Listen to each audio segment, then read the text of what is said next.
Good evening, Manpa. Good I would, evening. I will be discussing about the unsafe and unhealthy acts and condition. So, before kita ma-start, meron tayong accident or picture dito, which is the accident theory.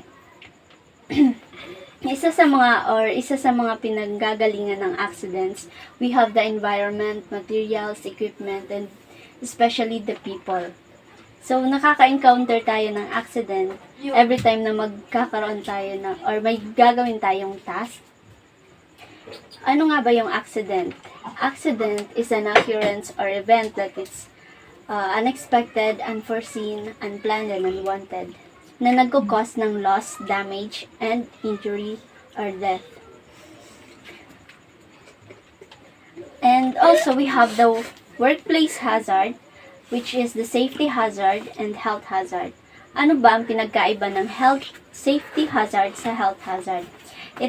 Ang safety hazard is something that has a potential for injury.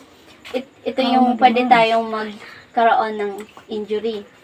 Tapos, ang health hazard naman, it is something that has a potential to cause illness. Ito yung pwede tayong magkasakit. And ang common reasons for accidents na sinasabi nila is sasabihin ng iba na oras na kasi niya, hayaan na siyang mamahinga. Ang iba naman, sinasabi na ang malas naman niya, tanga niya kasi, or kasama yan sa trabaho. Pero, these are the not real causes, kundi excuses lamang yon. Ang causes talaga ng accident is ang unsafe or unhealthy acts, tapos ang unsafe and unhealthy conditions. So, ang unsafe and unhealthy acts, it is a human action that departs from a standard or written job procedure of common practice, safety rules, regulations, and instructions. So, ang example ito na improper use of or non-use of PPE. Amo ito na lain nagsusulat ng PPE, using defective equipment, horseplaying. Ang horseplaying ito na nagatrabaho ka habang nagadaralagan ngayon.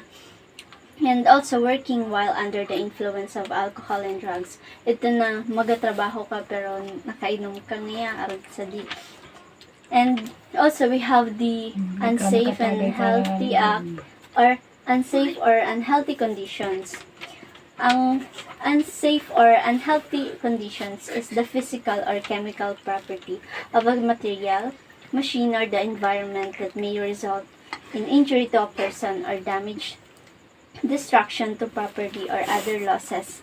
And also, it could have been guarded or prevented. Ang example kang unsafe and unhealthy conditions is ang inadequate guards or protections, or inadequate warning system, arog sang slippery floors. Ito na mga basa ngayang nasa tiles ngayon pero wala ki. Mga warning signs, arog kang mga caution ngayon, and also extreme temperature. So, mape-prevent kaya ang accident, or accidents be prevented. Generally, ang 98% is preventable. Ang 2% naman is non-preventable. Sa 98%, meron tayong 88% na unsafe or unhealthy acts.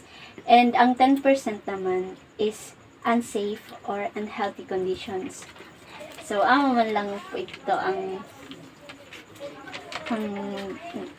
sa unsafe and unhealthy acts and conditions.